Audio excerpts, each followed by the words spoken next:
My name is Joseph Ragusa. I live in Fairfield. I've lived there since December 1970.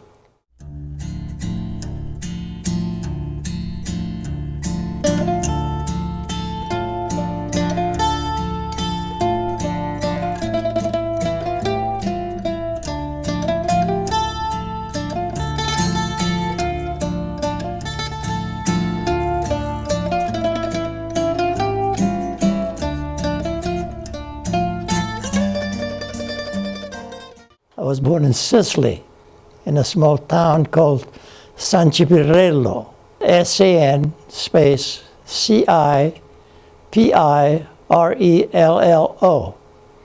It's in the county of Palermo in Sicily. Sicily has progressed tremendously over the years, and what I found strange that because of the jobs opportunity, and inordinately, a lot of the Sicilian youths study Italian, become fluent in Italian, and go to Italy to the mainland for jobs. One of the examples I can give is when we went from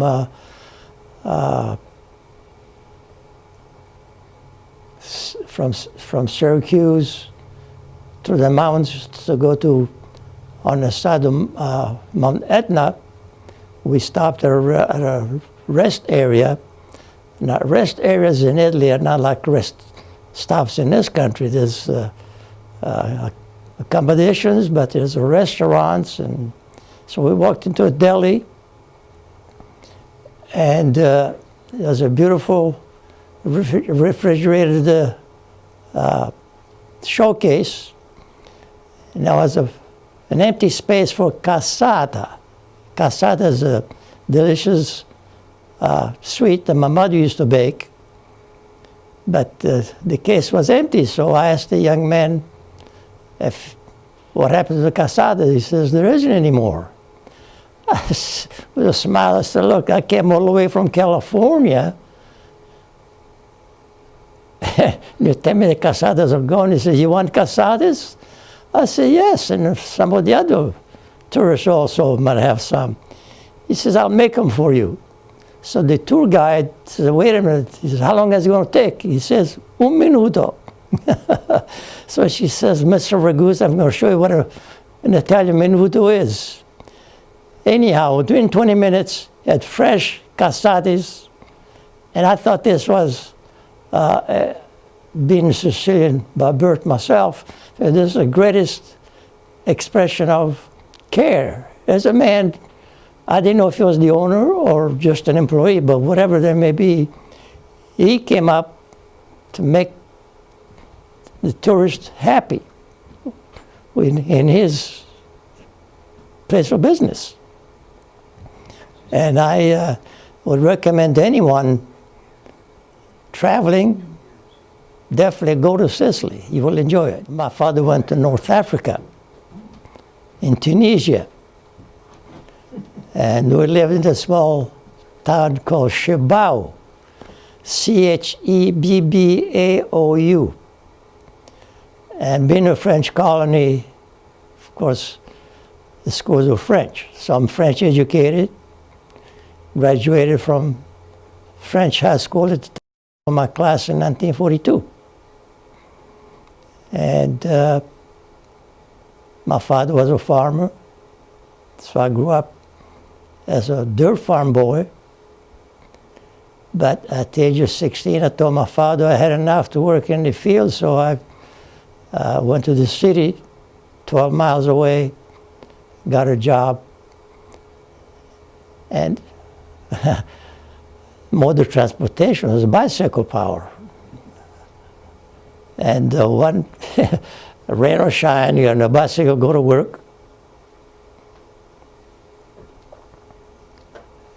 And make a living. And then 1947, my mother's brother, who had been living in California since 1911, wrote to my mother, says, send me one of your boys. Of course, being the oldest one, my mother said, I send you Giuseppe. Giuseppe is my given name and my birth certificate. By being in a French colony, Giuseppe was translated to Joseph, same as in English. And when I became a citizen in 1954, I translated Giuseppe to Joseph, so that is my legal name, Joseph, with the middle initial G. G is kept as a sentimental attachment to Giuseppe. Living in North Africa was beautiful. Beautiful weather, similar to Fairfield. It's a very small village, 225 people, everybody knew everybody. And it was hard, in a way, for me to leave my family and the whole town, because the whole town was a family. But once I got to Los Angeles, I went directly from North Africa to Los Angeles, and it took from about 4 days by airplane. At that time was a TWA Constellation airplane, 4 engines. And it went from Tunis to Algiers in Algeria, from Algiers to Casablanca in Morocco, from Morocco to Madrid, Spain, from Madrid, Spain to Lisbon, from Lisbon to the Santa Maria Island in the Azores, from there to Newfoundland, from Newfoundland to New York, stayed overnight in New York. Then next morning got an airplane back from New York to Chicago, Chicago to Los Angeles. It took 4 days. It was like a milk train, you know. Stopped all these places to pick up passengers. And so I adapted. I had to learn English, of course. After I had been here 2 weeks, I started going to high school in Huntington Park for English for foreigners. And Tunisia, in my estimation, is more advanced than other surrounding Arab countries like Libya or Algiers or Morocco. So I guess that's why people came to Tunisia. So I had to learn French. Along the way, I picked up some Spanish, Arabic. I cannot read and write Arabic. I can only speak it. But again, it's street language. So coming to the United States, I right away became very desirous of being able to speak English correctly. Letters in the newspapers, all aliens we sent to draft, and you have a choice to either accept the draft, and if you decline to be drafted, then you may be repatriated to where you came from, and if you are able to remain, you will never be able to become a citizen. So I left Travis in February 1953 on the way to Newark, New Jersey, to wait for a load on a ship to go to Casablanca. I had no intention of making Air Force a career. I had 4 good years. I had been promoted to Staff Sergeant, and I thought I'd call it quits. And I went to Linwood. I ran an apartment, and I started looking for work. And he says, sir, he says, you can't take Joe. He says, I need a replacement if you take him. He says, you'll get your replacement. So, and then he said, well, I want to talk to the CEO of the installation squadron. So this CEO of the installation squadron came in the early room to talk to me about it. I said, well, the provost marshal wants me because of my French speaking ability.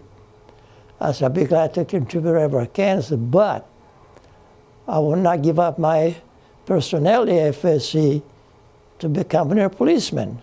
So the provost marshal said, why not? I said, well, I have nothing against their policemen, but you need me as an interpreter, which I'll be glad to do that.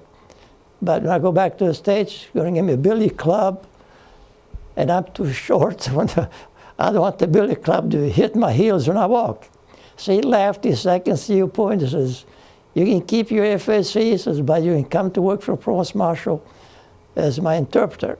So I worked at the Provost Marshal for 11.5 months. And there they gave me an office, and I had 2 investigators working for me. I laugh when I think about that. They were staff sergeants. I was just was a buck sergeant, and I was their supervisor. And we had a great relationship. So I came back to the States, and you know, in the Air Force, I don't know about it is now, but back then you had 3 choices. Supposedly they could send you to one of your choices. So my choice coming back from Morocco was California, California, California. So I ended up in Lincoln, Nebraska instead.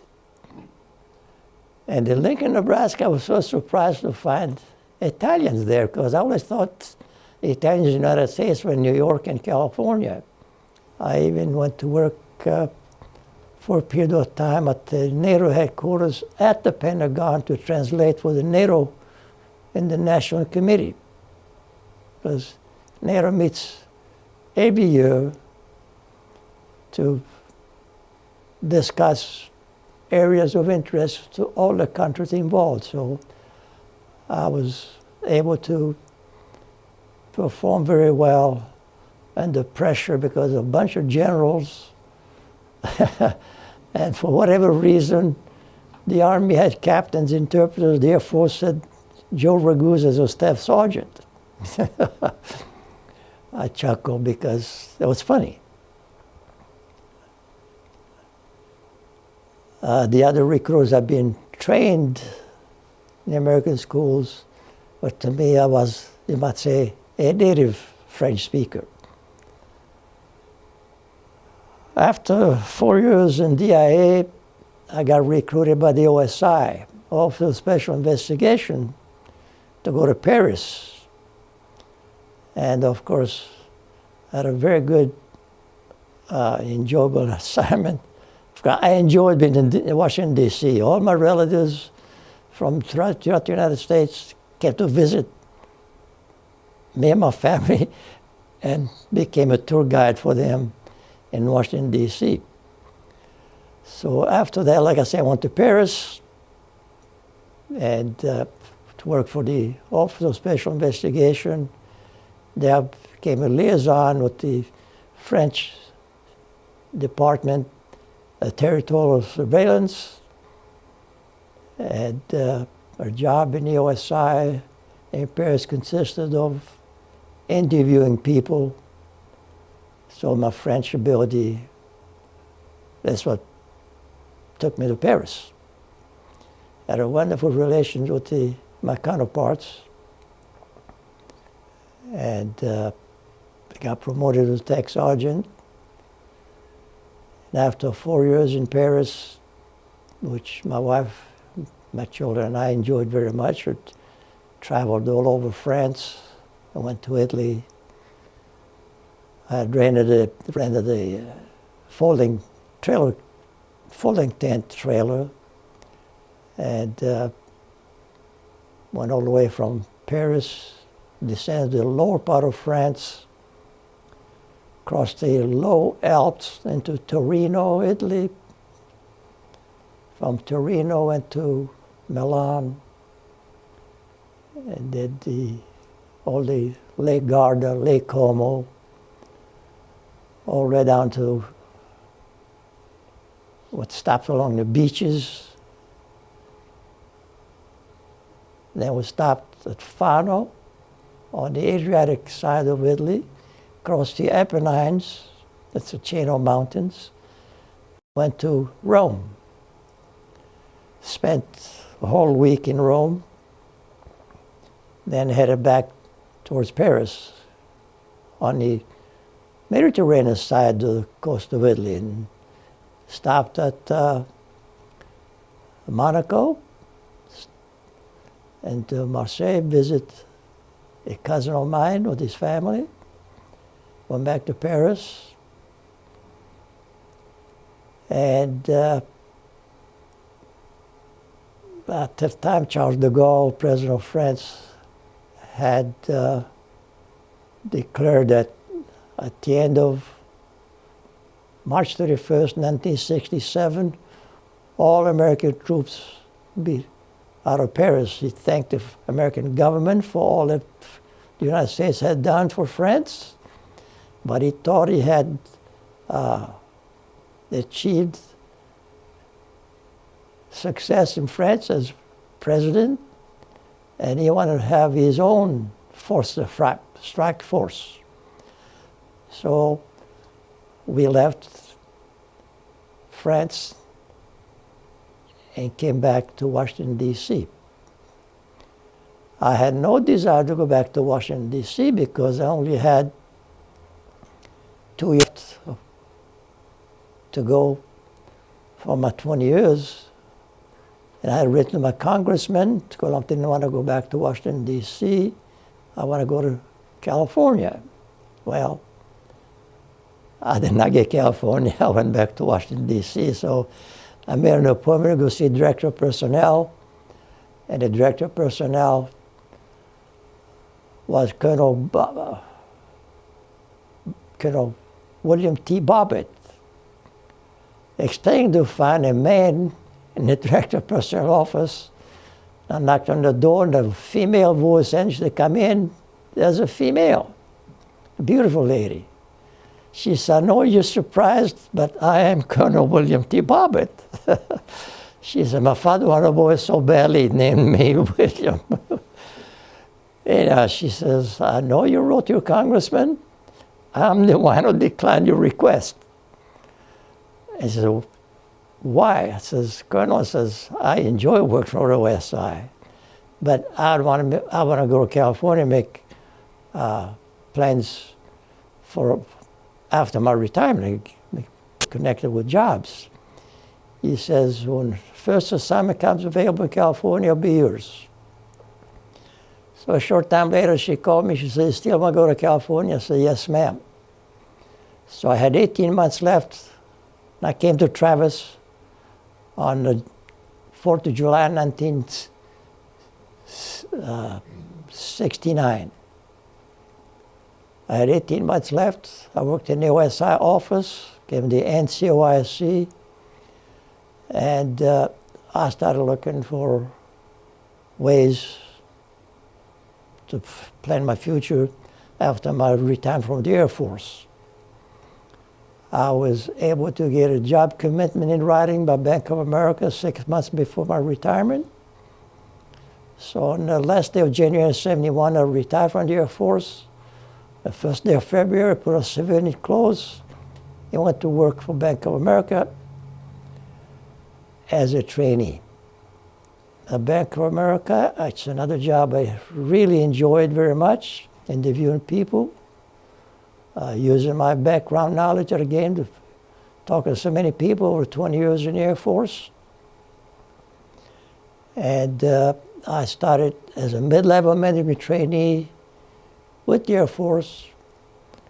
Upon graduation from the training, I was assigned as Assistant Operation Officer. 2 years later, became Operation Officer. 5 years later, I asked the Director of Personnel at Bank of America, what's in it for me? So I'm spinning my wheels. I get great audits in my job and in my branches. He said, "What do you want to do?" I said, "I want to be a manager." So, okay, next class becomes available. You'll be on it. It was November 1979. I went to credit training. Of course, all this time I prepared myself, going to Solano College, taking credit training. So I said, I've been going to college and getting credits for banking, general administration. He says, next class available will be yours. On November 59, I got a bank management trainee program. Upon graduation from there, about 3 months, I was assigned as assistant branch manager in Oakland. After 1 year there, I was given my own branch at Point Reyes, California, and I retired in 1989 from Bank of America. Upon retiring from Bank of America, I found myself with nothing to do, as it were, because I had no hobbies, I had no wood shop ability, I never crafted anything with my hands. I was then using my hands to plow in North Africa. So I became involved at the senior center as a volunteer. I taught Italian for 8 years. Finally, everybody got educated, and I got tired of teaching, as a matter of fact. So about 2 years ago, I stopped teaching Italian. Along the way, I became involved with Sons of Italy. I joined Sons of Italy in Vallejo in 1974 because we had no Sons of Italy in Fairfield. 1983, we were able to recruit enough people to aid other people to have our own Sons of Italy club in Fairfield. And I worked, well, we have monthly meetings. At those monthly meetings, we have dinners. So I had started cooking in Vallejo right after I joined in 1974. I continued to help in the kitchen in Fairfield.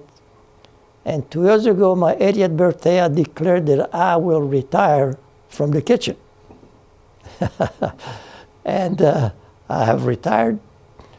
But during that time, I brought Fairfield Bocce Club in Fairfield. I was the first president of Bocce Club in Fairfield. We have grown from 6 people to 150, I believe. And we have a fantastic relationship with everybody. People enjoy the game. As a matter of fact, we have 2 indoor courts at the senior center. We have 4 state-of-the-art bocce courts outside, right across from the senior center. We've had tournaments over the years. People coming from all over Northern California play bocce. Of course, our club also supports other clubs in other areas like Martinez, Pittsburgh, Antioch, Stockton, Concord, Monterey. The bocce club is a big family. It's growing more and more all the time. And so now I'm retired from the Air Force, retired from the bank, retired from the kitchen, and I'm free. Of course, now I have my hands tied up with neighbors who need transportation, my wife who no longer drives, so I have to take care of her. So I spend most of my time taking care of her. Support foreign language studies in this country. Unfortunately, what we don't have in this country is the proximity, other than Mexico, of other languages. Because when I was in France, I saw a German student who spoke perfect English. Of course, being a German, she spoke German. Perfect French. And I asked her, where did she learn English? She says, in London. So she was able to go the summer breaks from school to go to London about 3 or 4 years to learn English. Of course, her father had been a prisoner of war in the United States. He had learned enough English to be able to start her off. But again, the French family who hosted this German young lady would send their daughter to Germany for her to learn German. And they became, multiple language speakers. They converse French or German. And I thought it was great. In this country, my children went to Fairfield High School. The teachers they had were American teachers that could not converse. They just taught from the book. And that doesn't make linguists. We have to develop a better way to train people to speak different languages. The other problem we have in this country is, whereas other countries, be it in Europe or Asia, they all can learn English, so they get in the English-speaking world throughout the world.